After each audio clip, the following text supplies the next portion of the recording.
ஜெபம். அன்பின் தகப்பனே, உம்மை நன்றியோடு துதிக்கிறோம் அப்பா. ஸ்தோத்தரிக்கிறோம், நன்றி செலுத்துகிறோம். உம்முடைய அன்புக்காக, உம்முடைய கிருபைக்காக, உம்முடைய இரக்கங்களுக்காக நன்றி அப்பா. எங்கள் கால்கள் சறுக்குகிறது என்று சொல்லும் போதெல்லாம் உம்முடைய கிருபை எங்களை தாங்குகிறதப்பா. எங்களை ஏந்தி சுமந்து எங்களை தப்பு வைக்கிற தயவுக்காய் நன்றி செலுத்துகிறோம். எங்களுக்கு என்ன என்ன தேவைகளோ எல்லாவற்றையும் சிலுவையில் செய்து முடித்திருக்கிறீர். இந்த சத்தியத்திற்கு நேராக எங்களை வழி நடத்தி கொண்டிருக்கிறீர். சத்திய ஆவியானவரே, வேதத்தின் ரகசியங்களை, மறைபொருட்களை எங்களுக்கு எளிமையாக நாங்கள் புரிந்து கொள்ளும் வகையில் எங்களுக்கு கற்றுக் கொடுக்கிறதற்காக நன்றியப்பா. தடைகளை, மனக்கடினத்தை இயேசுவின் நாமத்தினாலே அப்புறப்படுத்துகிறேன். சத்தியத்தை அறிந்து கொள்ளக்கூடிய, அதை தாழ்மையாக ஏற்றுக்கொள்ளக்கூடிய உணர்வுள்ள, தாழ்மையுள்ள இருதயங்களை எங்கள் ஒவ்வொருவருக்கும் தருகிறதற்காய் நன்றி செலுத்துகிறேன். எங்கள் தேவைகளை நீர் அறிந்திருக்கிறீர். எங்களுடைய பாரங்கள், எங்களுடைய கண்ணீர்கள், எங்களுடைய சூழ்நிலைகளை எங்களை காட்டிலும் நன்றாக அறிந்திருக்கிறீர். ஏற்ற மன்னாவை தாரும். வார்த்தையாக நீர் கடந்து வருகிறதற்காய் நான் நன்றி செலுத்துகிறேன். உம்முடைய வார்த்தையை நீர் அற்புதங்களினாலும் அடையாளங்களினாலும் உறுதிப்படுத்துகிறதற்காய் நன்றி செலுத்துகிறேன். முழுமையாக அர்ப்பணிக்கிறேன். இயேசுவின் மூலம் ஜெபிக்கிறேன் நல்ல பிதாவே, ஆமென். Praise the Lord. ஹல்லேலூயா. நன்றி இயேசுவே. இன்றைக்கு நம்ம பார்க்க போறது கிறிஸ்துமஸ் நெருங்குகிறதுனால கிறிஸ்துமஸ் செய்தியை நம்ம பார்க்க போறோம். தேவனுடைய பரிசு. இன்றைக்கு பார்க்க போற சத்தியம் தேவனுடைய பரிசு. பரிசுன்னு சொன்னாலே நம்ம எல்லாருக்கும் ஒரு சந்தோஷம் வரும் இல்லையா? ஒரு சின்ன ஒரு சாக்லேட் கொடுத்தா கூட நமக்கு ஒரு சந்தோஷம் வரும். நன்றி சொல்லி வாங்கி என்ன செய்வோம்? சாப்பிடுவோம் இல்லையா? இந்த உலகத்தையே படைத்தவர் நமக்கு ஒரு பரிசை கொடுத்திருக்கிறார். அவர் தகுதி பார்த்துலாம் இதை என்ன செய்யல? கொடுக்கல. அந்த பரிசு அவர் எதற்காக கொடுத்திருக்கிறார்? அந்த பரிசை நாம் அனுபவிக்கிறோமா? இன்றைக்கு பார்க்க போறது இதுதான் நம்ம பார்க்க போறோம். யோவான் 3:16. தேவன் தம்முடைய ஒரே பேரான குமாரனை விசுவாசிக்கிறவன் எவனோ அவன் கெட்டு போகாமல் நித்திய ஜீவனை அடையும்படிக்கு அவரை தந்தருளி இவ்வளவாய் உலகத்தில் அன்பு கூர்ந்தார். தேவன் தம்முடைய ஒரே பேரான குமாரனை விசுவாசிக்கிறவன் எவனோ அவன் கெட்டு போகாமல் நித்திய ஜீவனை அடையும்படிக்கு அவரை தந்தருளி இவ்வளவாய் உலகத்தில் என்ன செஞ்சாரா? அன்பு கூர்ந்தார். தேவனோட விருப்பம், அவருடைய ஆசை, அவர் இயேசு கிறிஸ்துவை அனுப்பியதற்கு காரணம் என்ன அப்படின்னா, நம் மீது கொண்ட அன்பினால், ஒவ்வொருவர் மீதும் கொண்ட அன்பினால். ஒருவர் கூட கெட்டு போகிறது, ஒருவர் கூட அழிந்து போறது, ஒருவர் கூட பாரம் சுமப்பது அவருடைய விருப்பம் இல்லை. இயேசு கிறிஸ்து வந்ததோட நோக்கம் என்ன தெரியுமா? ஆதியாகமம் 3:15. உனக்கும் ஸ்திரீக்கும் உன் வித்துக்கும் அவள் வித்துக்கும் பகை உண்டாக்குவேன். அவர் உன் தலையை நசுக்குவார், நீ அவர் குதிகாலை நசுக்குவாய் என்றார். உனக்கும் ஸ்திரீக்கும் உன் வித்துக்கும் அவள் வித்துக்கும் பகை உண்டாக்குவேன். அவர் உன் தலையை நசுக்குவார், நீ அவர் குதிங்காலை நசுக்குவாய் என்றார். இந்த வசனம் நம்ம எல்லாருக்கும் தெரியும். ஏதேன் தோட்டத்துல ஆதாம் ஏவாள் பாவத்துக்கு உள்ளாக செல்லும் பொழுது அங்கு சர்ப்பத்தை பார்த்து, அங்கு சாத்தானை பார்த்து தேவன் சொன்ன வார்த்தை. அந்த பாவம் மனிதனுக்குள்ள போகும் பொழுதே அங்கு ஒரு தீர்க்க தரிசனம் உரைக்கப்பட்டது. அந்த வசனத்தை மறுபடி பார்க்கலாம். உனக்கும் ஸ்திரீக்கும் உன் வித்துக்கும் அவள் வித்துக்கும் பகை உண்டாக்குவேன். அவர் உன் தலையை நசுக்குவார், நீ அவர் குதிங்காலை நசுக்குவாய் என்றார். இந்த தீர்க்க தரிசனத்தின் நிறைவேறுதல் தான் ஆண்டவராகிய இயேசு கிறிஸ்துவின் மனித வருகை. அவருடைய மனித அவதாரத்தோட நோக்கமே இதுதான். தேவனுடைய தீர்க்க தரிசனம் என்ன செய்யப்பட்டது? நிறைவேறி இருக்கு. பழைய ஏற்பாடுல உள்ள தீர்க்க தரிசனங்கள் அநேக வசனங்கள் மேசியாவின் வருகையை குறித்து சொல்லப்பட்டிருக்கு. ஏசாயா 7:14. ஆதலால் ஆண்டவர் தாமே உங்களுக்கு ஒரு அடையாளத்தை கொடுப்பார். இதோ, ஒரு கன்னிகை கர்ப்பவதியாகி ஒரு குமாரனை பெறுவாள். அவருக்கு இம்மானுவேல் என்று பெயரிடுவாள். ஆதலால் ஆண்டவர் தாமே உங்களுக்கு ஒரு அடையாளத்தை கொடுப்பார். இதோ, ஒரு கன்னிகை கர்ப்பவதியாகி ஒரு குமாரனை பெறுவார். அவருக்கு இம்மானுவேல் என்று பெயரிடுவாயாக. இங்க கிறிஸ்துவோட பிறப்பை குறிச்சு எத்தனையோ வருடங்களுக்கு முன்பதாக ஏசாயா தீர்க்கதரிசிக்கு தீர்க்க தரிசனமாக என்ன செய்யப்பட்டிருக்கு? உரைக்கப்பட்டிருக்கிறது. அவருடைய பிறப்பை குறித்து அங்கு முன் அறிவிக்கப்பட்டிருக்கிறது. மீகா 5:2.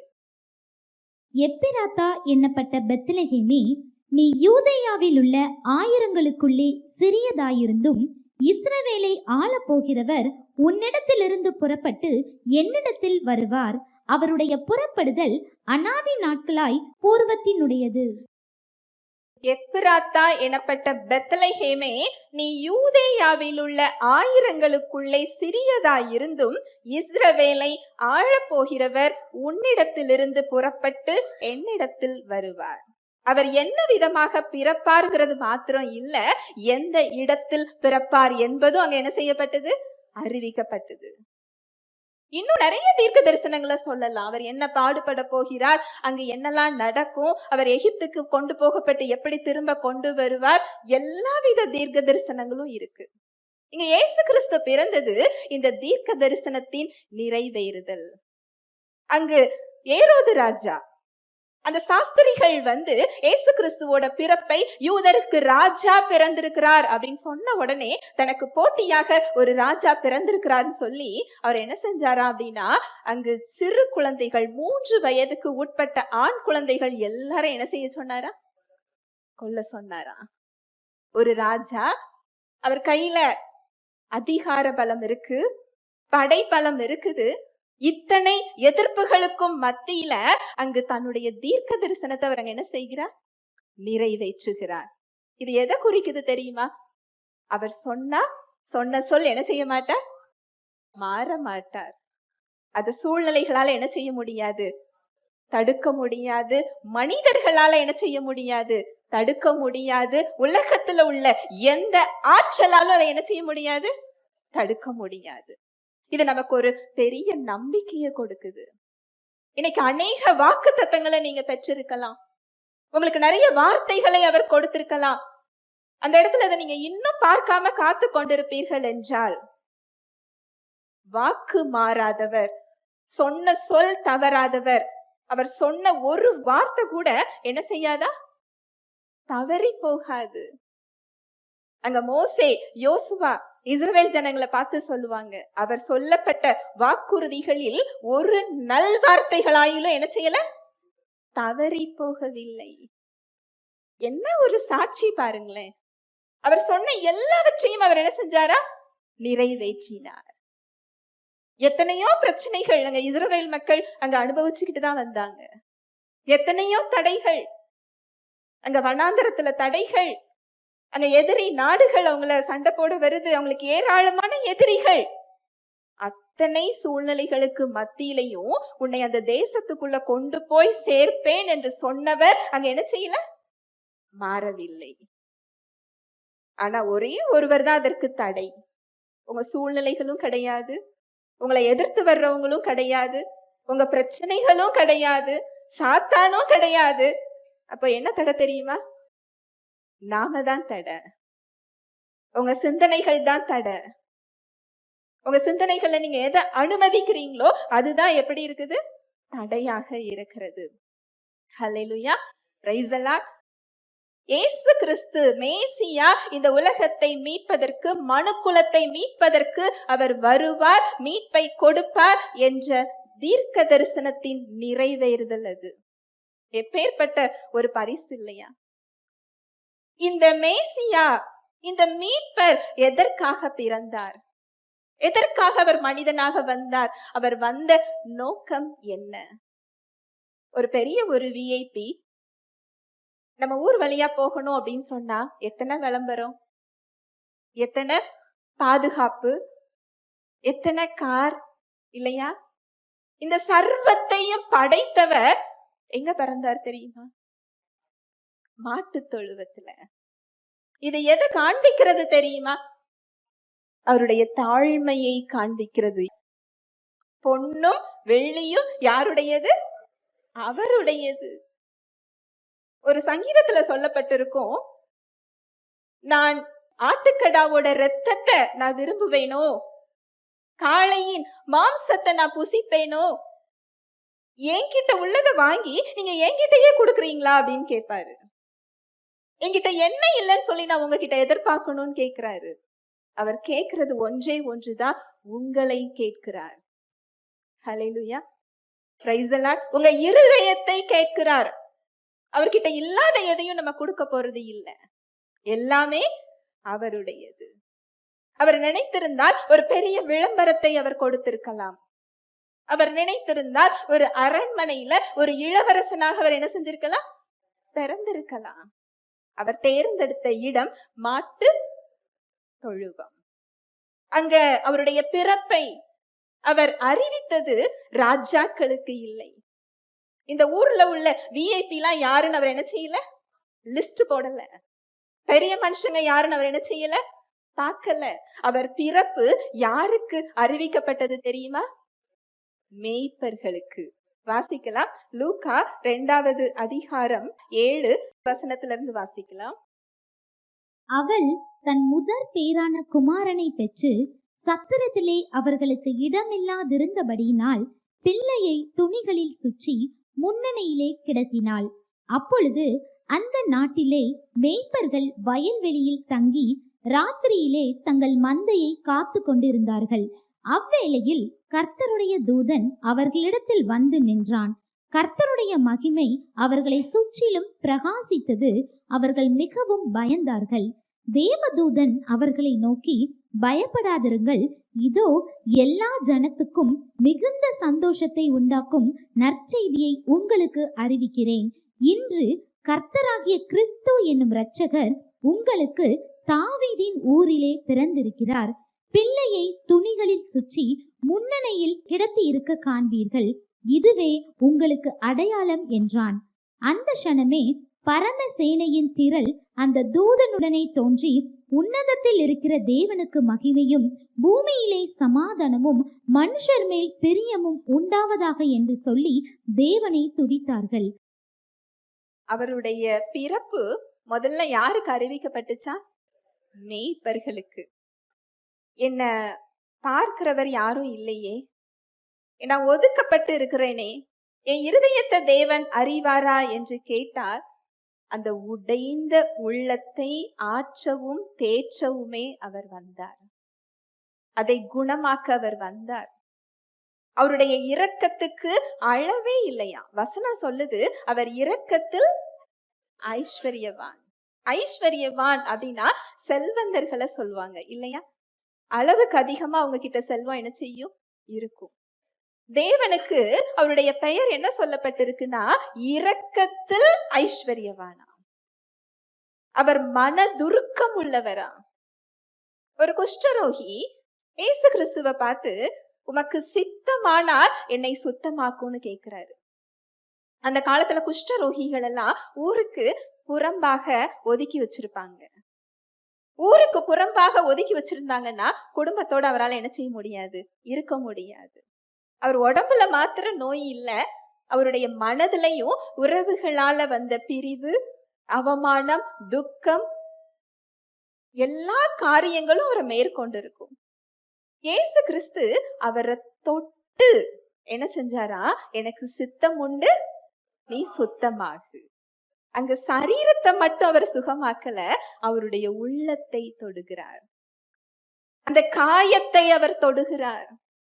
அவர் உங்களுக்கு ஆவிக்குரிய விடுதலை, அது ஆவியில ஒரு விடுதலை, அது நான் பரலோகத்துக்கு போறதுக்கு என்னை தகுதிப்படுத்த வந்தார் நினைச்சீங்கன்னா ஒரு முக்கியமான ஒரு விஷயத்தை நம்ம தவற விடுகிறவர்களாக இருப்போம். உங்களுடைய உறவை தேடி அவர் வந்தார். உங்க உறவுக்காக அவர் காத்து கொண்டிருக்கிறார். உங்க அன்பை பெற்றுக் கொள்வதற்காக அவருடைய அன்பை கொடுக்க வந்தார். அந்த குஷ்டரோகிய தொட்டால் அத தீட்டுன்னு சொல்லுவாங்க. எதற்கு அங்கு தொடுகிறார் தெரியுமா? அந்த அன்பு அந்த மனிதருக்கு தேவைப்பட்டது. அந்த அரவணைப்பும் அந்த ஆறுதலும். அந்த மனிதர் நிறைய இடங்கள்ல அவமானத்தையும் நிராகரிப்பையும் அவர் என்ன செஞ்சிருப்பாரு? பெற்றிருந்திருப்பார். அவரை அணைத்து கொள்ளுகிற விதமாக, எனக்கு சித்தம் உண்டு, நீ சுத்தமாகு. ஹல்லேலூயா, பிரைஸ் தி லார்ட். எந்த இடத்துல ஒதுக்கப்பட்டு இருக்கிறீங்களோ, எந்த இடத்துல நிராகரிக்கப்பட்டு இருக்கிறீங்களோ, அந்த உடைந்த உள்ளத்தை அவர் தொட காத்து கொண்டிருக்கிறார். தேவன் அதற்காக தான் பரிசாக அனுப்பி இருக்கிறார். ஹல்லேலூயா, பிரைஸ் தி லார்ட். இந்த தாழ்மையை வெளிப்படுத்திய தேவனுடைய பிள்ளையாக நாம இருக்கிறோம். இந்த தாழ்மை நம்ம கிட்ட இருக்குதா? இருக்குதா? ஒரு சின்ன போஸ்ட்ல ஒரு ப்ரமோஷன் கிடைச்சது அப்படின்னா நம்மளோட ஆட்டிடியூட் எப்படி மாறுது? இல்ல, நம்முடைய அணுகுமுறை, நம்ம பேச்சு, நம்ம நடந்துக்கிற முறை, மற்றவர்களை நம்ம எதிர்கொள்ளுகிற முறை எப்படி மாறுது? அவர்கிட்ட என்ன இல்ல, என்ன ஒரு தாழ்மை. அதே வித்தினால் நீங்களும் நானும் மறுபடியும் ஜெனிப்பிக்கப்பட்டிருக்கிறோம்.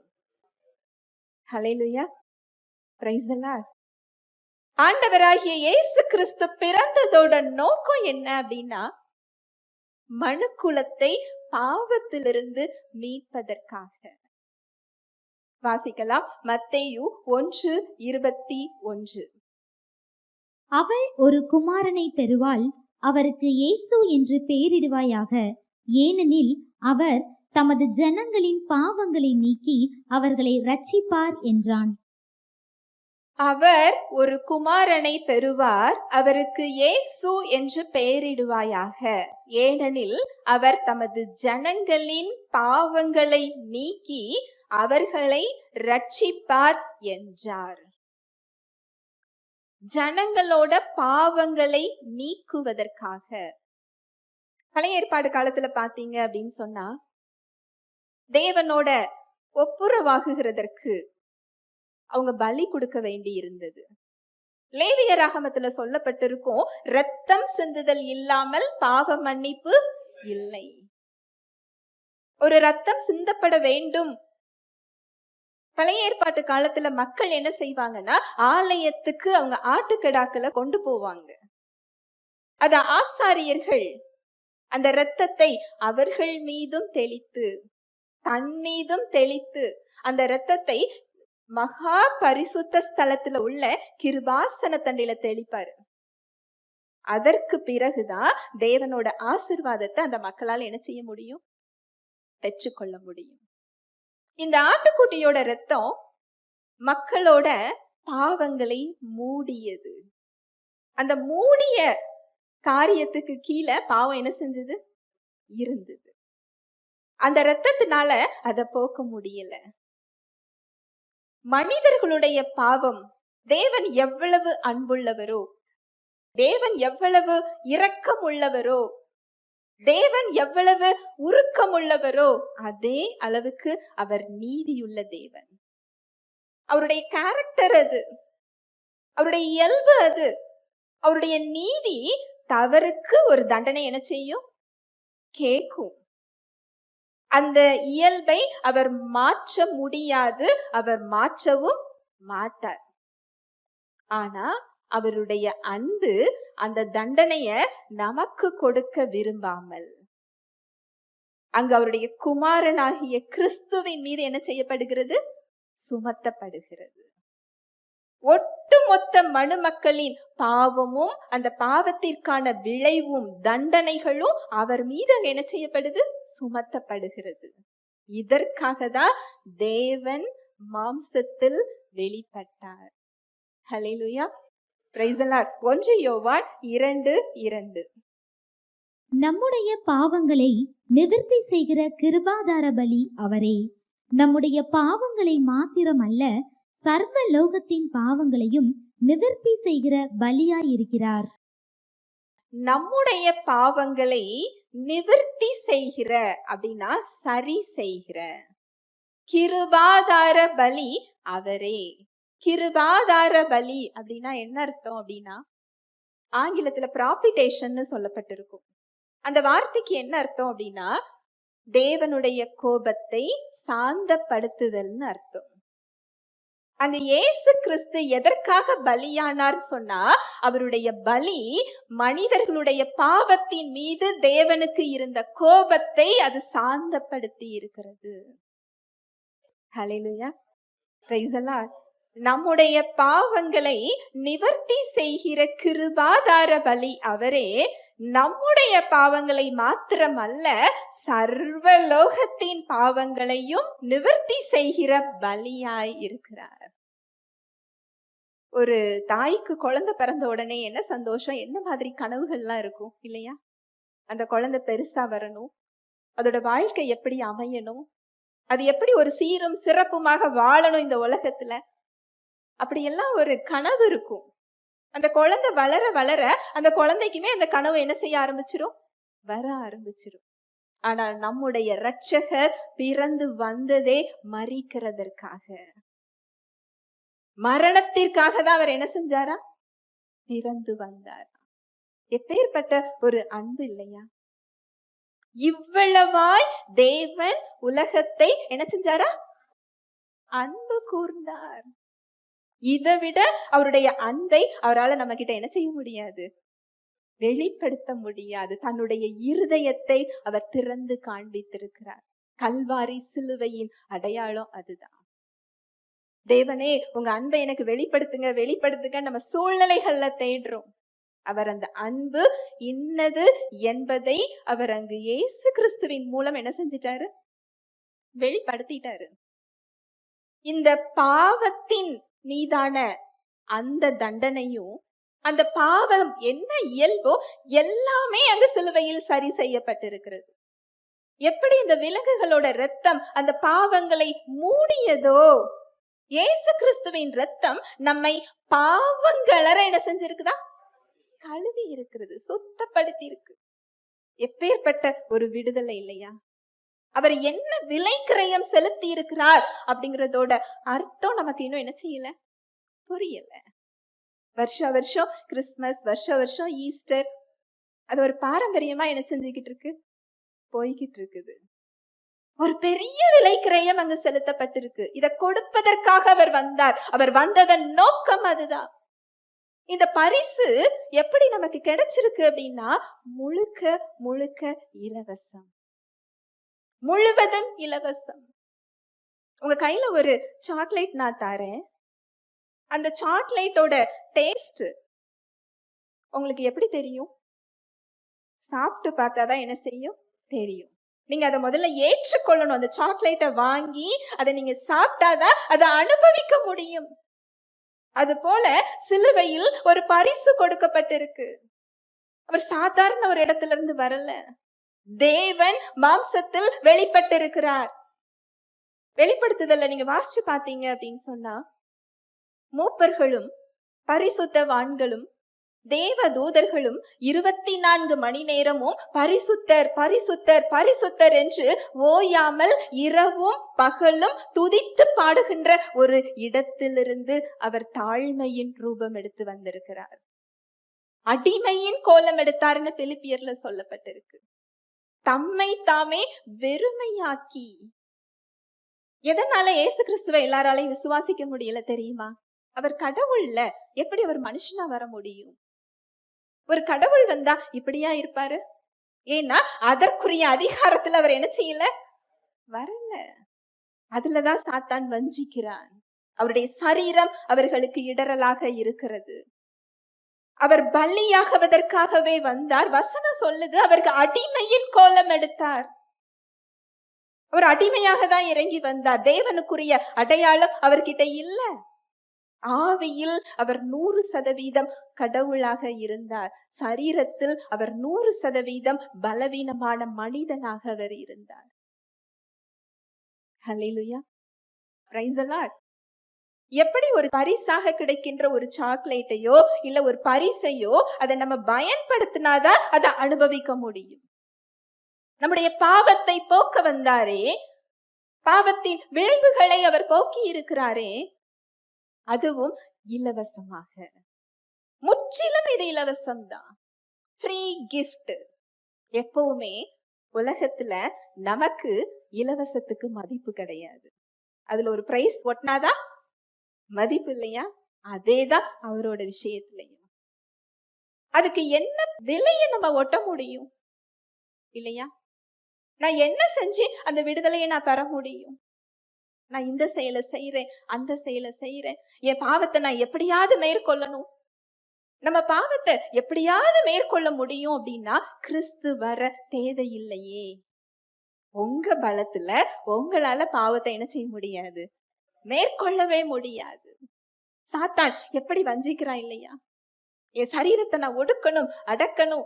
நான் ஒடுக்குகிறது, நான் அடக்குகிறது இல்ல, நான் கிறிஸ்துவுக்கு கீழ்ப்படுத்த தீர்மானம் எடுக்கிறது. அதை மேற்கொள்ள செய்யறது அவரோட வல்லமை. இதுதான் சுவிசேஷம், இதுதான் நற்செய்தி. அந்த பாவத்தின் அடிமைத்தனத்திலிருந்து நம்மை மீட்கிறதற்காக வந்தால் அதை அவர் கொடுத்தும் இருக்கிறார். இது முழுவதும் இலவசம். பாவத்திலையும் இருக்க வேண்டிய அவசியம் இல்ல, பாவத்தின் விளைவுகள்லையும் இருக்க வேண்டிய அவசியம் இல்ல. பாவத்தின் விளைவுகள்ல இருக்க வேண்டிய தேவை இல்லை. ஏன்னா அது கிறிஸ்துவின் மீது என்ன செய்யப்பட்டிருக்கு, சுமத்தப்பட்டிருக்கு. இயேசு கிறிஸ்துவின் மூலம் தேவன் நமக்கு ஒரு மிகப்பெரிய மீட்பை கொடுத்திருக்கிறார். நம்முடைய பாவங்களை அவர் எண்ணுவதில்லை. வசனம் சொல்லுது, யாராவது நீ பாவி என்றால் ஏற்றுக்கொள்ளாதீங்க. வசனம் என்ன சொல்லுதுன்னா, கிறிஸ்துவின் மூலம் நீங்க என்ன செய்யப்பட்டிருக்கிறீங்க, நீதிமான்கள் ஆக்கப்பட்டிருக்கிறீங்க. உங்களோட ஆவி எப்படி இருக்குது அப்படின்னா, பரிசுத்தமாயும் குற்றமற்றவர்களாயும் கண்டிக்கப்படாதவர்களாயும் கிறிஸ்துவே உங்களது தகுதியாக, நீதியாக, பரிசுத்தமாக, மீட்பாக இருக்கிறார்னு வசனம் சொல்லுது. ஆனா நம்ம பாவம் செய்யும் போது அதுக்கு ஒரு விளைவுகள் உண்டு. சாத்தானால உங்க வாழ்க்கைக்குள்ள வர முடியும், அவர் கொடுத்த வாழ்வை தடுக்க முடியும், உலகத்தில் உள்ள விளைவுகளை பெற்றுக்கொள்ள முடியும். அதனாலதான் ஒரு விசுவாசி வாழ்க்கைக்கும் ஒரு அவிசுவாசி வாழ்க்கைக்கும் வித்தியாசமே இல்லாம இருக்குது. பாவத்திலையும் இருக்க வேண்டாம், பாவத்தில் உள்ள விளைவுகளை என்ன செய்ய வேண்டாம், இருக்க வேண்டாம். அதற்காக தான் அவர் பரிசாக இறங்கி வந்தார். அந்த அடிமைத்தனத்திலிருந்து மீட்பதற்காக. அது ஒரு அடிமைத்தனம். பாவம் அப்படின்னு நினைச்ச உடனே நம்ம கண்ணு முன்னாடி ஒரு சில பெரிய பெரிய பாவங்கள் நம்ம லிஸ்ட்ல வச்சிருக்கிறோம். பாவங்கிறதுல பெரிய பாவம் சின்ன பாவம் எல்லாம் கிடையாது. அவரை விசுவாசிக்கலனால என்னதுதான் பாவம் தான். வசனம் அப்படிதான் சொல்லுது. ஹல்லேலூயா, பிரைஸ் தி லார்ட். அவருடைய வார்த்தைகள் நமக்கு கடினமான பாரமா இருக்கு. ஆனா நான் சொல்றேன், அவருடைய வார்த்தையை தவிர நமக்கு பாதுகாப்பு வேற எங்கேயும் கிடையாது. இயேசுவின் தழும்புகளினால் குணமானீர்கள் அப்படின்னு சொன்னா நமக்கு கேட்க ரொம்ப சந்தோஷமா இருக்கு. ஆபிரகாமின் ஆசீர்வாதம் கிறிஸ்துவின் மூலம் நமக்கு கொடுக்கப்பட்டிருக்கு அப்படின்னா ரொம்ப ரொம்ப சந்தோஷமா இருக்கு.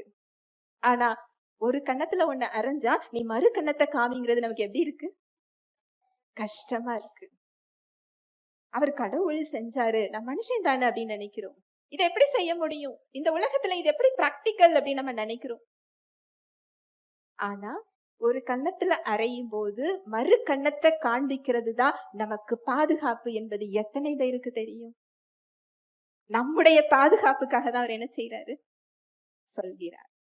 ஹல்லேலூயா, பிரைஸ் தி லார்ட். பரிசாக அவர் இறங்கி வந்திருக்கிறாரு. நீங்க ரட்சிக்கப்பட்டிருக்கலாம், இந்த பரிசை இன்னைக்கு நீங்க அனுபவிக்கிறீங்களா? என்னோட கேள்வி அதுதான்.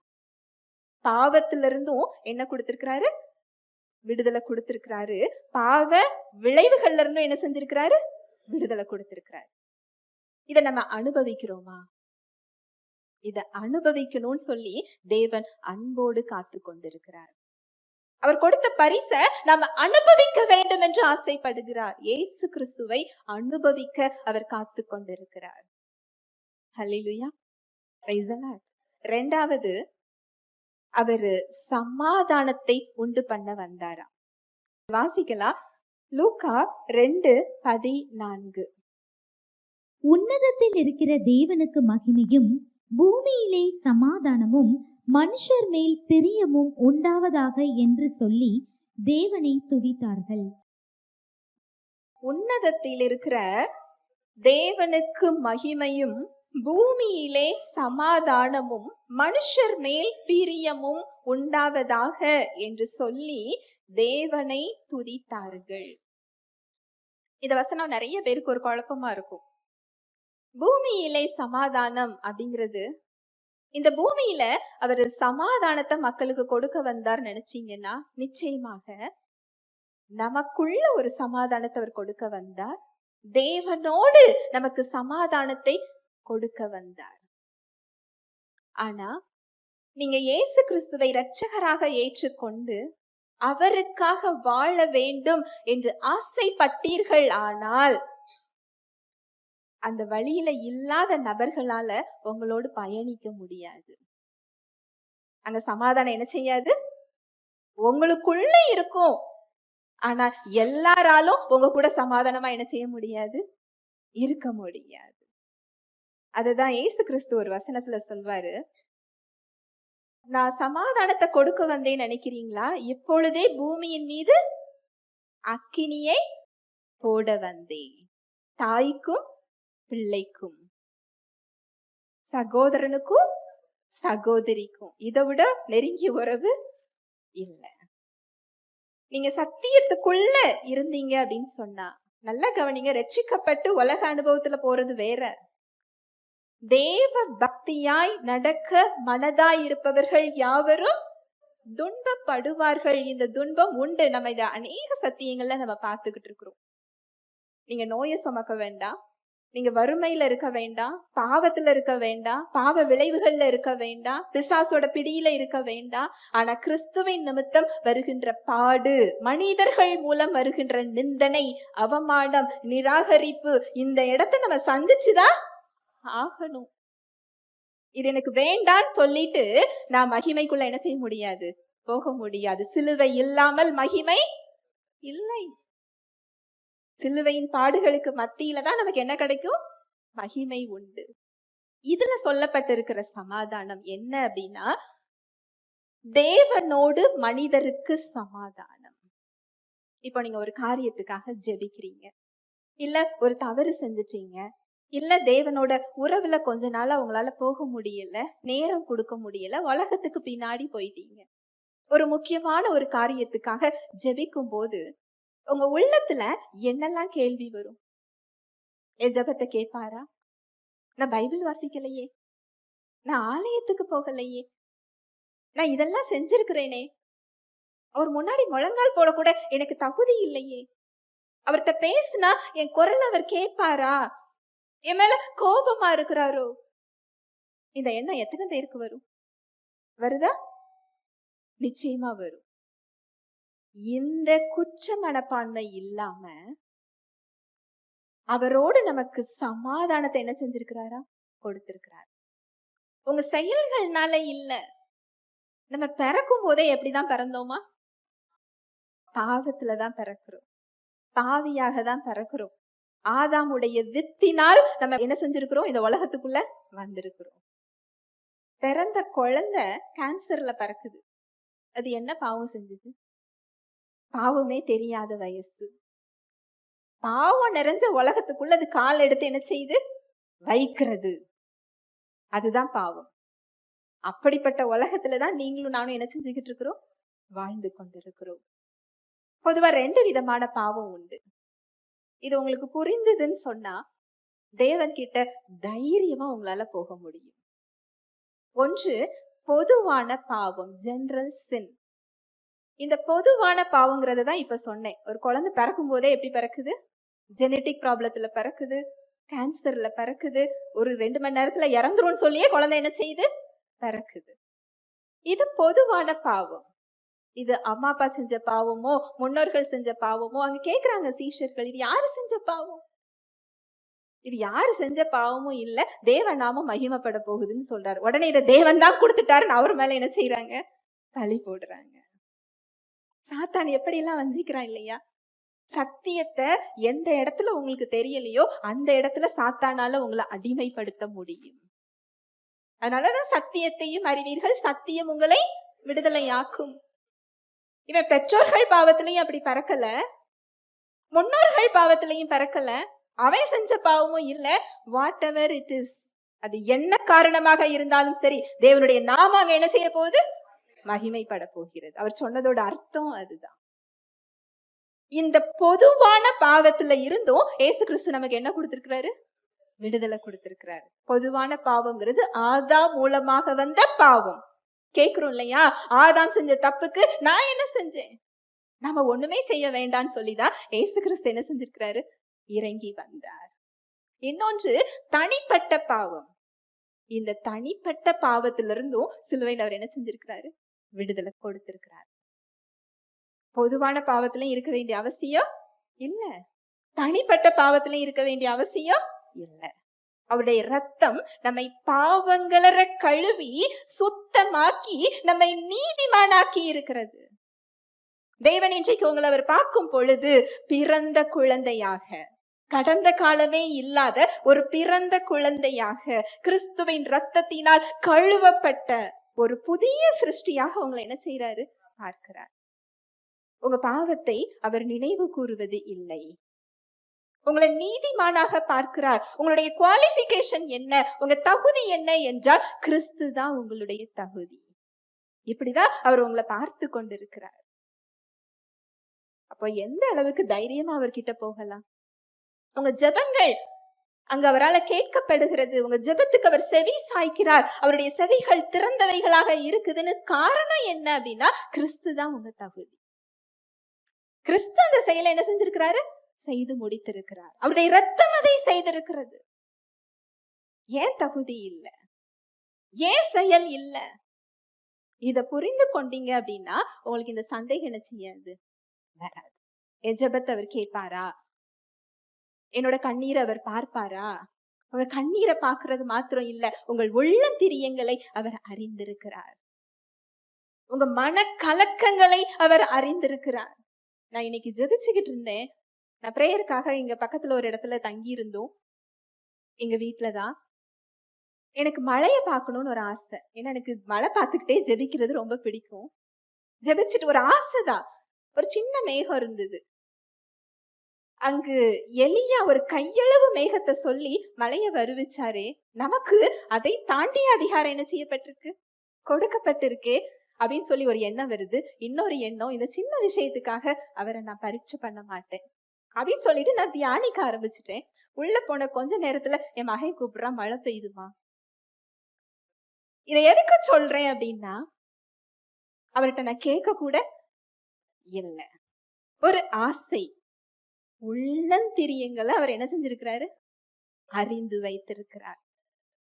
உங்களுக்கு என்ன தேவையோ அது உருவாகிறதுக்கு முன்னாடி அவருக்கு என்ன செய்யும், தெரியும். ஆனாலும் நீ வாயை திறந்து கேளுன்னு சொல்றாரு. ஏன் கேட்க சொல்றாரு, அவர் சிலுவையில அதை செஞ்சு முடிச்சுட்டாரு. அதை நீங்க வாயை திறந்து பேசுகிறது, அங்க ஜீவனை பேசும்போது ஆவியானவரால அந்த இடத்துல என்ன செய்ய முடியும், செயலாற்ற முடியும். ஹல்லேலூயா, பிரைஸ் தி லார்ட். வசனம் சொல்லுது, எபேசியர் 2வது அதிகாரம் 12வது வசனம்.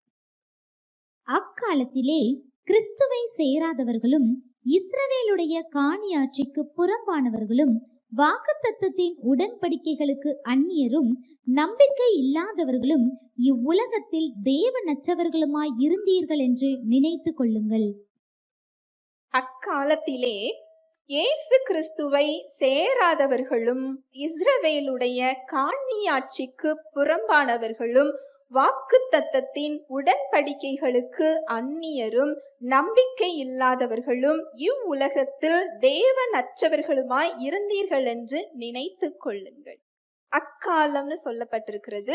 இயேசு கிறிஸ்து வருகிறதற்கு முன்னால், இயேசு கிறிஸ்துவை ஏற்றுக்கொள்வதற்கு முன்னால், இயேசு கிறிஸ்துவை ஏற்றுக்கொள்வதற்கு முன்னால் எப்படி இருந்தோம் அப்படின்னு சொன்னா, இஸ்ரவேலுடைய காணியாட்சிக்கு புறம்பானவர்களும் வாக்குத்தத்தத்தின் உடன்படிக்கைகளுக்கு அந்நியர்களா இருந்தோமா. வாக்குத்தத்தத்துக்கு எப்படி இருந்தோமா? அந்நியர்கள். அப்படின்னா என்ன அர்த்தம்? உள்ள வரக்கூடாது, வர முடியாது. ஏசு கிறிஸ்துவோட ரத்தம் அந்நியர்களா இல்ல, அடிமையா இல்ல, பிள்ளையாக மாற்றி இருக்கிறது. இன்றைக்கு நீங்க அந்நியர் கிடையாது, பிள்ளையா மாற்றப்பட்டிருக்கிறீங்க. அதற்குதான் இயேசு கிறிஸ்து இறங்கி வந்தார். பிள்ளையாக மாறிய பின்பும் நாம் அந்நியர் போல என்ன செஞ்சுக்கிட்டு இருக்கிறோம்? நின்று கொண்டிருக்கிறோம். எனக்கு கொடுப்பாரா? கொடுக்க மாட்டாரா? எனக்கு கிடைக்குமா? கிடைக்காதா? தேவன் என்ன அன்பு செய்யறாரா? இல்லையா? அந்த பிதாவோட இருதயம் எப்படி இருக்கும்? இதை விட அவருடைய அன்பை அவர் எப்படி காண்பிக்க முடியும்? நீங்க அந்நியர் இல்லை. உங்களை அந்நியராக நிறுத்தி வைப்பதற்காக இயேசு கிறிஸ்து என்ன செய்யல? வரல. நம்ம கிறிஸ்துமஸ வருடா வருடம் கொண்டாடுகிறோம், நல்ல விஷயம்தான். அவர் எதுக்கு வந்தாரு? அந்த பரிசை நான் அனுபவிக்கிறேன். நான் அந்நியர் இல்ல, நான் பிள்ளை என்ற அந்தஸ்தை அந்த பரிசு எனக்கு கொடுத்திருக்கிறது. உறவை தேடி அவர் வந்திருக்கிறார். வசனம் சொல்லுது, நீங்க எந்த சமயத்திலையும் ஏற்ற சமயத்துல கிருபையை அடையவும் கிருபாசன தண்டைக்கு நீங்க தைரியமா வாங்க அப்படின்னு சொல்றாரு. அந்த பரிசு அந்த வேலையை தான் செஞ்சிருக்கு. சின்ன விஷயம் பெரிய விஷயம் எல்லாம் இல்ல. ஏற்ற சமயங்கிறது உங்களுக்கு தேவைப்படும் நேரம். ஒரு சிலரை பார்க்க போறதுக்கு அப்பாயின்மெண்ட் வேணும். இந்த டைம்ல தான் என்ன செய்ய முடியும்? பார்க்க முடியும். தேவன் கிட்ட நீங்க பேசுறதுக்கு போறதுக்கு அப்பாயின்மெண்ட் தேவை கிடையாது. எந்த நேரமும். எவ்வளவு பெரிய விஐபி இல்லையா? அவர் அப்பாயின்மெண்ட் என்ன செய்யறது இல்ல, கேட்கறது இல்ல. அதுதான் அவருடைய அன்பு. எந்த நேரம்னாலும் அப்பா என்று கூப்பிட்டால் கேட்பதற்கு அவர் காத்து கொண்டிருக்கிறார். ஏன்னா நம்ம அந்நியர்கள் இல்ல, நம்ம யாரா? பிள்ளைகள். உங்க பிள்ளைகள் ஆபத்து நேரத்துல அம்மா அப்பான்னு கூப்பிட்டா ஓடுவீங்களா இல்லையா? கொள்ளாதவர்களாகிய நீங்கள் நல்ல ஈவுகளை கொடுக்க அறிந்திருக்கும் போது நமக்காக ஜீவனையே கொடுத்தவர். உங்க குரலை கேட்காமல் இருப்பது எப்படி? ஹல்லேலூயா, பிரைஸ் தி லார்ட். அந்த வசனத்தை மறுபடி வாசிக்கலாம். எபேசியர் 2:12. அக்காலத்திலே கிறிஸ்துவை சேராதவர்களும் இஸ்ரவேலுடைய காணியாட்சிக்கு புறம்பானவர்களும் வாக்குத்தத்தத்தின் உடன்படிக்கைகளுக்கு அந்நியரும் நம்பிக்கை இல்லாதவர்களும் இவ்வுலகத்தில் தேவனற்றவர்களுமாய் இருந்தீர்கள் என்று நினைத்து கொள்ளுங்கள். இயேசு கிறிஸ்துவை ஏற்றுக்கொள்றதுக்கு முன்னாடி, அவர் வருகிறதுக்கு முன்னாடி எப்படி இருந்தோமா? நம்பிக்கை அற்றவர்களாக. ஆனா வருத்தப்பட வேண்டிய விஷயம் என்னன்னா, இப்பவும் எப்படிதான் இருக்கிறோம்? எப்படிதான் இருக்கிறோம்? நம்பிக்கை அற்றவர்களாக. அவர் கொடுத்த பரிசை இன்னும் ஓபன் பண்ணியே என்ன செய்யல? பார்க்கல. அதை ஓபன் பண்ணாதானே வாயில போட்டு என்ன செய்ய முடியும்? சாப்பிட முடியும் இல்லையா? சாப்பிட்டாதானே அதை அனுபவிக்க முடியும். அந்த சுவை என்ன நமக்கு தெரியும். இந்த நம்பிக்கை இல்லாதது யாரை குறிக்குது?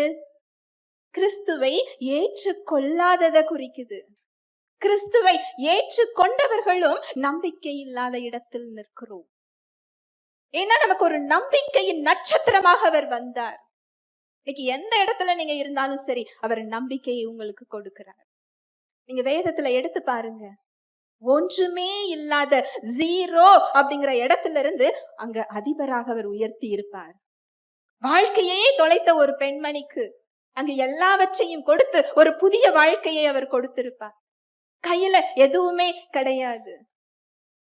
அவர் என்ன வாக்கு கொடுத்தாரோ அங்க அதை நிறைவேற்றி இருப்பார். அவர் நிறைவேற்றுவதற்கு உங்களோட வலிமை, உங்களோட அறிவு, உங்களோட பலம், நீங்க இன்னும் எதெல்லாம் சேர்த்து வைக்கணும்னு நினைக்கிறீங்களோ இதெல்லாம் தேவை கிடையாது. அதை நிறைவேற்றுகிறதற்கு நீங்க அவரை நம்பினா போதும். இதை விட அவர் என்ன செய்ய முடியும் இல்லையா? நம்பினா போதும். எப்பவுமே ஒரு இலவசத்துக்கு என்ன கிடையாது, மதிப்பு கிடையாது. ரொம்ப காஸ்ட்லியா இருந்ததுன்னா ஓடி போய் அதுல ஸ்பெஷல்னு என்ன செய்வோம், தேடுவோம். முற்றிலும் இலவசம். ஏன்னா அவருடைய கேரக்டர் அது. அவரால் நம்பினாதான் அந்த இடத்துல அவரால் என்ன செய்ய முடியும், செயல்பட முடியும். அவர் சர்வ வல்லவர் தானே, அவர் சித்தப்படி நடக்கட்டும்னு சொல்லி எத்தனை விசுவாசிகள் மரணத்தை ஏற்றுக்கிட்டு இருக்காங்க தெரியுமா? நீங்களும் நானும் இந்த சுவிசேஷத்தை சொல்லாம அவர் அறியாத ஜனங்கள் எப்படி அறிந்து கொள்வாங்க?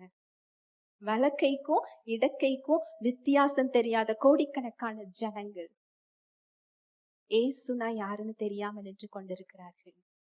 நம்பிக்கை இழந்து தேவ நச்சு வாக்கு தத்தத்திற்கு அந்நியராக என்ன செஞ்சுக்கிட்டு இருக்கிறாங்க, நின்று கொண்டிருக்கிறாங்க. ஆனா சுவிசேஷம் என்ன, அந்த இடத்துல அவங்க நிக்க வேண்டிய அவசியம் இல்லை. நீங்கள் அறிவிக்காவிடில் யார் அறிவிப்பார், என் காரியமாய் யார் போவார்? அவருடைய குரல் ஏசாயாவுக்கு இல்ல, ஊழியம் செய்யறவங்களுக்கு மாத்திரம் இல்ல, ஒவ்வொரு விசுவாசிக்கும் அந்த கடமை இருக்கு. ஒவ்வொரு விசுவாசிக்கும் அந்த பொறுப்பு இருக்கு. ஒரு பெரிய இலவசத்தை நாம் பெற்றிருக்கிறோம். ஒரு பெரிய பரிசை நாம் பெற்றிருக்கிறோம். முற்றிலும் இலவசம். நம்பிக்கையே இல்லாத இடத்துல நமக்கு நம்பிக்கையின் நட்சத்திரமாக அவர் வந்திருக்கிறார். இன்றைக்கு உங்க வாழ்க்கையிலையும் நீங்க அவரை நம்பி பாருங்க. இரட்சகராக பொதுவாக நம்ம அவரை ஏற்றிருக்கிறோம். என்னோட இரட்சகர் இயேசு கிறிஸ்துன்னு சொல்லி உங்க வாழ்க்கையில எல்லா பகுதிக்கும் அவரை இரட்சகரா பாக்குறீங்களா? உங்க பலவீனத்துல அவரை இரட்சகரா பாக்குறீங்களா? உங்களோட கையின் பிரயாசத்துல அவரை இரட்சகரா பாக்குறீங்களா? உங்க பிரச்சனைக்கு மத்தியில அவர் இரட்சகரா பாக்குறீங்களா? உங்களுடைய அறிவை நீங்க நம்பிக்கிட்டு இருக்கிறீங்களா? மனுஷங்களை நம்புறீங்களா? மனுஷனை நம்புவதை பார்க்கிலும் கர்த்தர் மேல் பற்றுதலாய் இருப்பதே நலம். மனுஷனை நம்புறது என்னதுன்னு சொல்லப்பட்டிருக்கு தெரியுமா? கண்ணி என்று சொல்லப்பட்டிருக்கு. கண்ணி அப்படின்னா என்ன தெரியுமா? வேடன் பறவைகள் விலங்குகள் எல்லாம் பிடிக்கிறதுக்கு என்ன வச்சிருப்பாரு? வலை விரிச்சிருப்பாரு. மனுஷனை நம்புறது சாத்தான் நமக்கு விரிக்கிற வலை. ஹல்லேலூயா, பிரைஸ் தி லார்ட். உங்க வாழ்க்கையில எல்லா பகுதிக்கும் அவரை ரட்சகரா நீங்க வச்சு பாருங்க. நம்ம ஆவிக்குதான் அப்படின்னு நினைச்சு ஒரு சேர் போட்டு உள்ள என்ன செய்ய வச்சிருக்கிறோம், உட்கார வச்சிருக்கிறோம். அவர் கையெடுத்து செயல்படும்போது வேண்டாம் வேண்டாம் நீங்க செயல்படாதீங்க, நான் பாத்துக்கிறேன். அவர் செயல்பட முடியாமல் நின்று கொண்டிருக்கிறார். நமக்கு நம்பிக்கை கொடுக்கப்பட்டிருக்கிறது. எத்தனை பெரிய பள்ளத்தாக்குல நின்றாலும் சரி, அது நீங்க பெற்றுக்கொள்ள போகிற இடம் அது அல்ல, அது நீங்க கடந்து போகிற இடம். நம்பிக்கையின் தேவன் உங்களுக்கு வாக்கு பண்ணுகிறார். உனக்கு முன்னே போய் கோணலானவைகளை செவ்வையாக்குவேன். இந்த வார்த்தையை சொன்னது மனுஷன் இல்ல, விஐபி இல்ல, ஒரு பெரிய அதிகாரத்துல உள்ளவங்க இல்ல. அவங்களாலேயே ஒரு லிமிட்டுக்கு மேல என்ன செய்ய முடியாது, செய்ய முடியாது. இந்த வார்த்தையை தந்தவர் அந்த கோணலானவைகளை செவ்வையாக்கக்கூடிய வல்லமை நிறைந்தவர். அந்த வார்த்தைக்கு அவர் உண்மையுள்ளவர். எல்லாவற்றிற்கும் மேலாக உங்களை மிகவும் நேசிக்கிறவர். நீ என்னுடையவள், நீ என்னுடையவன் அப்படின்னு சொல்றாரு. நீ என்னோட மகள்பா, நீ என்னோட மகன், உன்னை நான் மீட்டு இருக்கிறேன்னு சொல்றாரு. நாம எப்படி பார்த்துட்டு இருக்கிறோம் அவரை? இந்த பரிசை இன்றைக்கு உங்களை அனுபவிக்க சொல்லுகிறார். உங்க நம்பிக்கை இல்லாத சூழ்நிலைகள்ல அந்த நம்பிக்கையை இயேசு கிறிஸ்துவிடம் பெற்றுக்கொள்ள சொல்லுகிறார். அந்த ரத்தம் எனக்கு அந்த தைரியத்தை தந்திருக்கு. தேவன் என்னை பார்த்து என்னுடையவள் என்னுடையவன் சொல்லக்கூடிய இடத்தை அது என்ன செஞ்சிருக்கு, கொடுத்திருக்கு. நீங்க வாசிச்சு பாருங்க, ஏசாயா வாசிச்சு பாருங்க. இஸ்ரவேல் எந்த இடத்துல எல்லாம் போட்டிருக்குதோ அதுல எல்லாம் உங்க பேரை போடுங்க.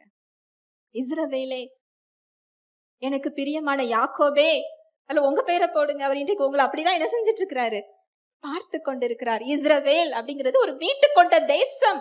இன்றைக்கு அவர் கிறிஸ்துவுக்குள் உங்களையும் என்னையும் மீட்டு கொண்டிருக்கிறார். சூசன், அவரால் தெரிந்து கொள்ளப்பட்ட சந்ததி. யாரால தெரிந்து கொள்ளப்பட்டிருக்கிறோம்? ஒரு பெரிய ஒரு அதிகாரத்துல இருக்கிறவங்களோட நட்பு நமக்கு இருந்தா எவ்வளவு பெருமையா இருக்கும், சந்தோஷமா இருக்கும் இல்லையா? என்னோட ஃப்ரெண்ட் அது. நம்மளோட அப்பா யாரு தெரியுமா? உலகத்தையே படைத்தவர். இந்த அணுகுமுறையில உங்க வாழ்க்கையை நீங்க எதிர்கொள்றீங்களா? எப்ப வரும் தெரியுமா? அவர் கொடுத்த பரிசை நீங்க அனுபவிக்கும் போது. இத நீங்க அனுபவிச்சு பாருங்க. இந்த ஆட்டிடியூட் உங்களுக்கு வந்துரும். ஒவ்வொரு பிரச்சனையை பார்க்கும் போதும் என் பிரச்சனை இப்படி இருக்குன்னு யார்கிட்டையும் போன் பண்ணி சொல்ல தேவையில்லை. பிரச்சனையை பார்த்து சொல்லுவீங்க, நான் யார் தெரியுமா? நான் யாரோட பிள்ளை தெரியுமா? எனக்கு என் அப்பா என்ன இடம் கொடுத்திருக்கிறார் தெரியுமா? நீ எப்படி என்கிட்ட இருக்க முடியும்? என் சார்பில் யார் செயல்படுறா தெரியுமா? என் தேவன் என் சார்பில் செயலாற்றி கொண்டிருக்கிறார். ஹல்லேலூயா, பிரைஸ் தி லார்ட். இந்த நம்பிக்கைய இயேசு கிறிஸ்து நமக்கு கொடுத்திருக்கிறார். அந்த வசனத்தை மறுபடி வாசிக்கலாம். எபேசியர் 2:12. அக்காலத்திலே கிறிஸ்துவை சேராதவர்களும் இஸ்ரவேலுடைய காணியாட்சிக்கு புறம்பானவர்களும் வாக்குத்தத்தத்தின் உடன்படிக்கைகளுக்கு அந்நியரும் நம்பிக்கை இல்லாதவர்களும் இவ்வுலகத்தில் தேவனற்றவர்களுமாய் இருந்தீர்கள் என்று நினைத்து கொள்ளுங்கள். இந்த காணியாட்சிக்கு புறம்பானவர்களாக, வாக்குத்தத்தத்தின் உடன்படிக்கைகளுக்கு அந்நியராக, நம்பிக்கை இல்லாதவர்களாக இருக்கிறது யாருன்னா தேவனற்று இருந்தவங்களாம். இந்த இடத்துல நாம இருக்கிறோமா இல்லையா? ஆனா நம்மை விசாரிக்கிற தேவன் ஒருவர் உண்டு. அவர் அந்த தேவன்கிற அந்தஸ்துல இல்ல, நம்முடைய அப்பாங்கிற அந்தஸ்து அவர் எடுத்திருக்கிறார். பிள்ளையாக பார்த்து கொண்டிருக்கிறார். வசனம் சொல்லுது, தேவன் நம் சார்பில் நிற்கும் பொழுது நமக்கு எதிராக நிற்பவர் யார்? பிரச்சனை என்ன அப்படின்னா, அவர் என் சார்பில் இருக்கிறாருங்கிற அந்த நிச்சயம் நமக்கு என்ன செய்யறது இல்ல, இருக்கிறது இல்ல. இந்த இடத்தை கொடுப்பதற்காக இயேசு கிறிஸ்து வந்தார். மூன்றாவதாக, தேவனுடைய அன்பு என்னது என்று அவர் என்ன செஞ்சிருக்கிறாரா? வெளிப்படுத்தி இருக்கிறார். வாசிக்கலாம், யோவான் 15:13. ஒருவன் தன் சிநேகிதருக்காக தன் ஜீவனை கொடுக்கிற அன்பிலும் அதிகமான அன்பு ஒருவனிடத்திலும் இல்லை.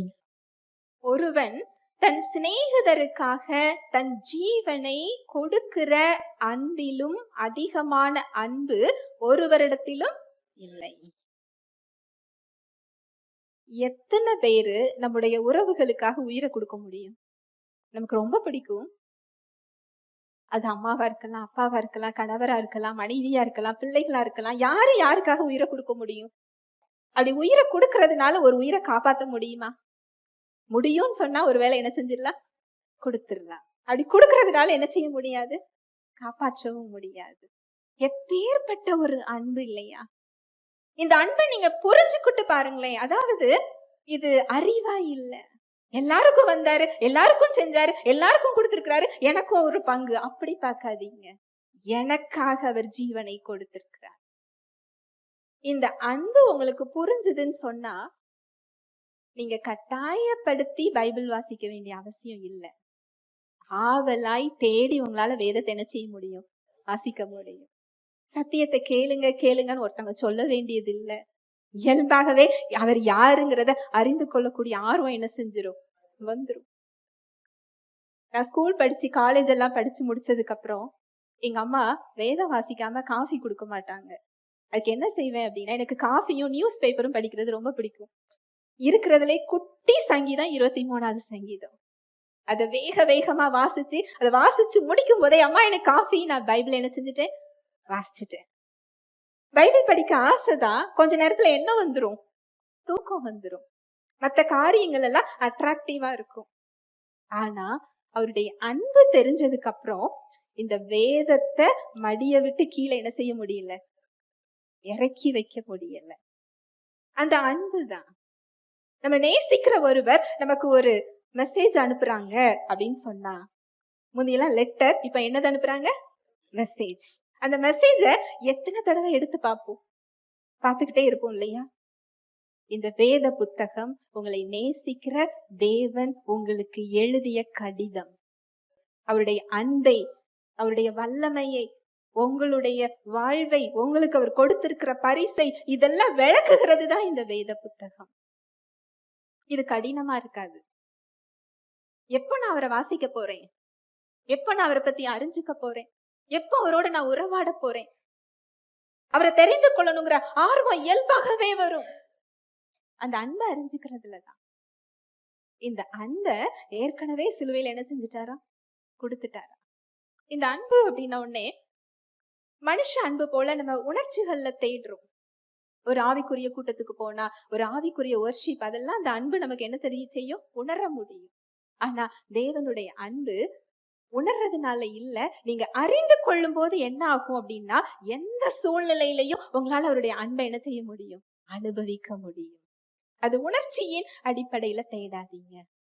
அவரை அறிந்து கொள்ள நீங்க ஒரு எதிர்மறையான சூழ்நிலையில நின்றால் கூட தேவனுடைய அன்பு உங்களை அதுல இருந்து பலப்படுத்தி என்ன செஞ்சிடும்? தூக்கி கொண்டு வந்து விடும். நீங்க உணர்ச்சியின் அடிப்படையில அவரை தேடும் போது என்ன ஆகும் அப்படின்னா, உங்களுக்கு அந்த உணர்ச்சியின் அடிப்படையில எங்க வொர்ஷிப் வருது, எங்க ஆவிக்குரிய கூட்டம் வருது, எங்க யாரு என்ன தூக்கி விட வருவாங்கன்னு சொல்லி அந்த உணர்வை நம்ம என்ன செய்ய ஆரம்பிச்சிருவோம்? தேட ஆரம்பிச்சிருவோம். இது முழுவதும் இலவசமா அவர் கொடுத்திருக்கிறாரு. முழுவதும் இலவசம். இன்றைக்கு நீங்க என்ன தேவையில இருந்தாலும் அந்த பரிச அவர் உங்களுக்கு கொடுத்திருக்கிறாரு. அந்த பேக்கேஜ அவர் உங்களை ஓபன் பண்ண சொல்றாரு, திறந்து அதை அனுபவிக்க சொல்றாரு. இயேசு கிறிஸ்து தான் அவர் நமக்கு கொடுத்திருக்கிற பரிசு. அந்த சத்தியத்தை நீங்க அறிந்து அந்த விசுவாசத்தை நீங்க பெற்றுக்கொண்டு, விசுவாசங்கிறது ஜெபிச்சு வர்றது இல்ல, அவரை அறிந்து கொள்கிறதினால் வருகிறது. சத்தியத்துல அந்த விசுவாசம் இருக்கு. அதை நீங்க கேட்காம உங்களுக்கு அந்த விசுவாசம் என்ன செய்யாது? வராது. இதுல சொல்லப்பட்டிருக்கிற விசுவாசம் மனுஷ விசுவாசம் இல்ல. நிறைய பேர்கிட்ட போய் சத்தியம் சொல்லும் போது, நான் எவ்வளவு பெரிய விசுவாசி, இந்த பைபிள் எனக்கு எவ்வளவு தெரியும், என்கிட்ட வந்து விசுவாசின்னு சொல்றீங்க. அந்த வித்தியாசம் தெரியல. இதுல சொல்லப்பட்டிருக்கிற விசுவாசம் மனித விசுவாசம் இல்ல. நம்ம நம்புறோம் இல்லையா, தேவன் ஒருவர் உண்டு, அவருக்கு வல்லமை இருக்கு, அவர் எல்லாம் செய்வாரு. இந்த விசுவாசத்தை வேதம் என்ன செய்யல? சொல்லல. தேவ விசுவாசம். நல்லா இருக்கும் போது விசுவாசிக்கிறது இல்ல, சூழ்நிலைகளுக்கு மத்தியில அவர் அன்பை விசுவாசிப்பது. அவர் வார்த்தை என்ன சொல்லி இருக்கிறதோ அதை அப்படியே ஏற்றுக்கொள்வது. இது எப்படி இருக்கும் தெரியுமா? கோலியாத்தும் தாவீதும் சண்டை போட போய் நிக்கிறாங்க. அந்த ஆடியன்ஸா நம்ம நிக்கிறோம். யாரு ஜெயிப்பாங்க நம்மளால சொல்ல முடியும்? கோலியாத்து தான். இந்த சின்ன பையனுக்கு ஏன்பா வேண்டாத வேலை அப்படின்னு நிச்சயமா நாம இருந்திருந்தாலும் எலியாபு மாதிரிதான் என்ன செஞ்சிருப்போம்? சொல்லியிருப்போம். நம்ம எலியாப குறை சொல்லலாம் கூடாது. நம்ம இருந்தாலும் அந்த கமெண்ட் தான் என்ன செஞ்சிருப்போம்? சொல்லியிருப்போம். இந்த பிரச்சனைக்கு மத்தியில அங்க தாவீது ராஜா என்ன செஞ்சார் அப்படின்னா, அந்த உடன்படிக்கையின் வாக்கு தத்தத்தை விசுவாசிக்கிறார். உனக்கு எதிராக ஒரு வழியாக வந்தா அது என்ன செய்யும்? 7 வழியாக ஓடி போகும். இதுதான் விசுவாசம். டாக்டர் ரிப்போர்ட்டே முடியாதுன்னு சொன்னா கூட வார்த்தை என்ன சொல்லிருக்கு? இயேசுவின் தழும்புகளால் நீங்கள் குணமானீர்கள். இதுக்கு உங்களுக்கு தேவை தேவ விசுவாசம் தேவை. அது எங்க இருக்குன்னா அவர் வார்த்தையில இருக்கு. உங்க பிரச்சனைக்கு மத்தியில அவருடைய வார்த்தை சொல்லுது, பிள்ளைகளே நீங்கள் தேவனால உண்டாயிருக்கிறீங்க. உங்க பிரச்சனையை நீங்க எப்படி பார்த்துட்டு இருக்கிறீங்க? உலகத்துல இருந்து பிறந்த மாதிரி என்ன செய்யாதீங்க? பார்க்காதீங்க. ஆதாம் கிட்ட இருந்து வந்த மாதிரி என்ன செய்யாதீங்க? பார்க்காதீங்க. நீங்க சாத்தானுக்கு அடிமை இல்லை, தேவனுடைய குடும்பத்துல தேவனுக்கு பிள்ளையா இருக்கிறீங்க. இந்த அடிப்படையில உங்க பிரச்சனை என்ன செய்யுங்க? பாருங்க. பிள்ளைகளே நீங்கள் தேவனால் உண்டாயிருந்து உலகத்தை ஜெயித்தீர்கள். நம்முடைய விசுவாசமே உலகத்தை ஜெயிக்கிற ஜெயம். இப்படி பார்க்கிறதுக்கு அங்க நமக்கு என்ன தேவை? தேவ விசுவாசம் தேவை. இல்லாதவைகளை இருக்கிறவைகளை போல அழைக்கிற விசுவாசம். இதுல ஒரு விசேஷம் என்ன? இந்த நற்செய்தியில ஒரு விசேஷம் என்ன? இவ்வளவு நேரம் பார்த்தது எல்லாமே நமக்கு ஃப்ரீ கிஃப்ட் தான், நமக்கு முற்றிலும் இலவசம். இதுக்கு நம்ம எதுவுமே செய்ய வேண்டியது இல்லை. இயேசு கிறிஸ்துவே எல்லாத்தையும் என்ன செஞ்சுட்டாரு? செஞ்சு முடிச்சுட்டாரு. இதை எப்படி நான் இதை பெற்றுக்கொள்றது? அவர் அப்படியே நம்பி ஏற்றுக்கொள்றதுதான். எப்படி ரட்சிப்பை நீங்க பெற்றுக்கொண்டீங்க? இயேசு கிறிஸ்து சிலுவையில என்ன செய்திருக்கிறார்? சுவிசேஷத்தை நீங்க கேட்கும் போது அதை பெற்றுக்கொள்ற விசுவாசமும் அந்த வார்த்தைகளின் மூலமா உங்களுக்கு என்ன செய்யும்? வரும். எவ்வளவு அன்புள்ள தேவன் பாருங்களேன். அவரை நம்புறதுக்கு தேவையான விசுவாசத்தையும் அவரே என்ன செய்யறாரு? கொடுக்கிறார். அதே போலதான் இந்த பரிசை அனுபவிக்கிறதுக்கு தேவையான விசுவாசத்தையும் அவர் நமக்கு இலவசமா என்ன செஞ்சிருக்கிறாரு? கொடுத்திருக்கிறார். இல்ல நம்மளோட பங்கு என்ன? ஒன்றுமே இல்லை. போய் அவர் அப்படியே பெற்றுக்கொண்டு அவரை அனுபவிக்கிறது தான். அதனாலதான் வசனம் சொல்லுது, நீங்க ராஜாக்களும் ஆசாரியர்களுமா என்ன செய்யப்பட்டிருக்கிறீங்க, ஆக்கப்பட்டிருக்கிறீங்க. இப்பேற்பட்ட பரிசை நாம பெற்றிருக்கிறோமே. கிறிஸ்துமஸ் அப்படின்னு சொன்னா புத்தாடை அணியிறது, கிஃப்ட் கொடுக்கறது, சாப்பிடுறது, ஃப்ரெண்ட்ஸ்க்கு கொடுக்கறது, இதெல்லாம் நல்ல விஷயம்தான். இதை காட்டிலையும் மேலான ஒரு பரிசு. இந்த நற்செய்திய நம்ம எத்தனை பேருக்கு சொல்றோம்? அங்க மேய்ப்பர்கள் அந்த நற்செய்தியை கேட்ட உடனே போய் பிள்ளைய போய் பார்த்து விட்டு அத போய் ஊருக்குள்ள போய் பிரசித்தம் பண்ணினாங்களா. லூக்கா 2:17 சொல்லப்பட்டிருக்கு. இப்பேற்பட்ட பரிச நம்ம வாங்கி நமக்குள்ள வைத்து கொண்டு எத்தனை பேர்கிட்ட சொல்லிக்கிட்டு இருக்கிறோம்? உண்மையான கிறிஸ்துமஸ் அதுதான்.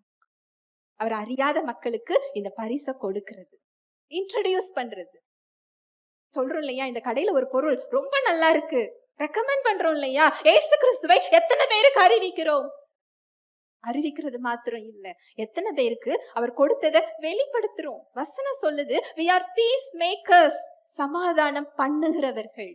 நம்ம ஒரு இடத்துக்கு போனா அங்க சமாதானம் வருதா, இல்ல அங்க சண்டையை உண்டு பண்ணிக்கிட்டு இருக்கிறோமா? என்ன செஞ்சிட்டு இருக்கிறோம்? நான் வேலை பார்க்கிற இடத்துல, வீட்டுக்குள்ள, உறவுகளுக்குள்ள, குடும்பத்துல, கூட பிறந்தவங்களுக்குள்ள நான் போனா சண்டை வருதா, இல்ல அங்க நான் சமாதானத்தை கொடுக்கறேனா? இதுதான் நீங்க கிறிஸ்துமஸ்க்கு கொடுக்கிற பரிசு. யாரையாவது மன்னிக்க முடியாம இருந்ததுன்னா அந்த இடத்துல மன்னிப்பு தான் நீங்க கொடுக்கிற பரிசு. யாராவது உடைக்கப்பட்டிருந்தாங்கன்னா அங்க ஆறுதல் படுத்துறதுதான் நீங்க கொடுக்கிற பரிசு. வசனம் சொல்லுது, ஒவ்வொரு விசுவாசியும் அவருடைய மகிமை கன்று நாட்டின நீதியின் விருட்சங்கள் என்று சொல்லப்பட்டிருக்கு. நீங்களும் நானும் யாரா? நீதியின் விருட்சங்கள். ஒரு பெரிய ஒரு ஆப்பிள் மரத்துல கிளையே தெரியாம பழம் இருக்குது, எத்தனை பேர் போய் பறிப்பாங்க இல்லையா? ஒரு விசுவாசி அவரோடு உறவுல, அவர் இணைஞ்ச ஒரு வாழ்க்கையில அன்புங்கிற கனி, பரிசுத்தங்கிற கனி, நீதிங்கிற கனி, பொறுமைங்கிற கனி, மன்னிப்புங்கிற கனி, இரக்கம்ங்கிற கனி, பொறுமைங்கிற கனி, இதெல்லாம் நீங்க கொடுத்தீங்கன்னா எத்தனை பேரை அதை அட்ராக்ட் பண்ணும் தெரியுமா? எத்தனை பேர் கிறிஸ்துவை அறிந்து கொள்வார்கள் தெரியுமா? உண்மையான கிறிஸ்துமஸ் அதுதான். விருந்து சாப்பாடு, பரிசு அதெல்லாம் இருக்கட்டும், தவறு கிடையாது. ஆனா தேவன் எதிர்பார்க்கிற இடம் இதுதான். நாமும் அந்த பரிசை அனுபவித்து அந்த நற்செய்தியை, அந்த பரிசை மற்றவர்களுக்கு கொடுக்க. இத நீங்க அவரோட உறவுக்குள்ள போகாம இந்த இடம் என்ன செய்யாது, வராது. அந்த உறவுக்காக அவர் ஏங்கி கொண்டிருக்கிறார். நம்மளோட உடைமை, நம்ம கொடுக்கிற பொருள் அதெல்லாம் இல்ல, நம்மை அவர் கேட்டுக்கொண்டிருக்கிறார். நீதான் எனக்கு வேணும். நாம என்ன நினைக்கிறோம்? கொஞ்சம் காணிக்க கொடுத்தா போதும், அவர் ஹாப்பி ஆயிடுவாரு. இல்ல, அவர் அதுல எல்லாம் சந்தோஷப்படுற தேவன் இல்லை. அவர் காணிக்க கேட்கறதுமே உங்களை ஆசீர்வதிக்கிறதுக்கு தான். அவர் விரும்புகிறது உங்கள் இருதயத்தை விரும்புகிறார், உங்களை விரும்புகிறார். ஹல்லேலூயா, பிரைஸ் தி லார்ட். ஜெபிக்கலாம். அன்பின் தகப்பனே, உம்மை நன்றியோடு துதிக்கிறோம் அப்பா, ஸ்தோத்தரிக்கிறோம், நன்றி செலுத்துகிறோம்.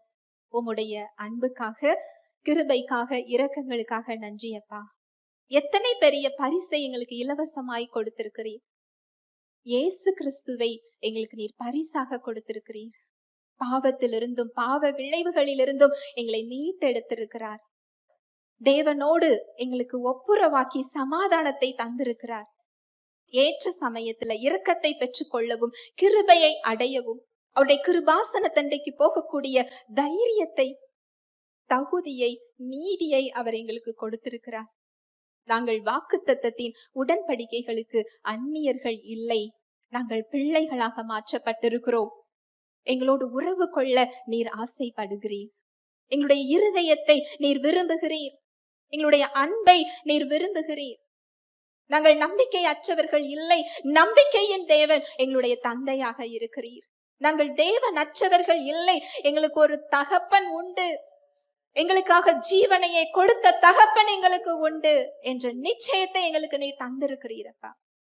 இந்த பரிசை நாங்களும் அனுபவித்து அதை பெற்று கொள்ளாதவர்களுக்கு அதை கொடுக்கும்படி நீர் அழைக்கிறீர் என்ற சத்தியத்தை இன்று எங்களுக்கு நீர் கற்றுக் கொடுத்திருக்கிறீர். வந்திருக்கிற ஒவ்வொருவரையும் உடைய கரத்தில் தருகிறேன். என்ன தேவையில வந்தாங்களோ அவர்களோடு நீர் பேசியதற்காக நன்றி அப்பா. அவங்களோடு நீர் இடைப்பட்டதற்காக நன்றி. நம்பிக்கையை கொடுத்ததற்காக நன்றி. உம்மை அனுபவிக்க விருப்பத்தை நீர் கொடுத்ததற்காக நன்றி அப்பா. தீர்மானங்கள் எடுக்க உதவி செய்ததற்காக நன்றி. அவங்க வாழ்க்கையில உள்ள எல்லா தடைகளையும் பாவ சாப கட்டுகளையும் இயேசுவின் நாமத்தினாலே நான் அப்புறப்படுத்துகிறேன். சிலுவையில் நீர் கொடுத்த தெய்வ சுகத்தையும் தெய்வ விடுதலையையும் ஆசீர்வாதத்தையும் இயேசுவின் நாமத்தினால அவங்க வாழ்க்கையில நான் கட்டவிழ்க்கிறேன். அவங்க முன்னாடி போய் கோணலானவைகளை நீர் செவ்வை செய்கிறதற்காக நன்றி அப்பா. அவங்க செய்வதெல்லாம் நீர் வாய்க்க செய்கிறதற்காக நன்றி. சமாதானத்தின் தேவன் தாமே அவங்க இருதயங்கள் சிந்தனைகளை சமாதானத்தினால நிரப்புவதற்காக நன்றி அப்பா. இயேசுவின் நாமத்தினால ஆசீர்வதிக்கிறேன். இயேசுவின் மூலம் ஜெபிக்கிறேன் நல்ல பிதாவே, ஆமென்.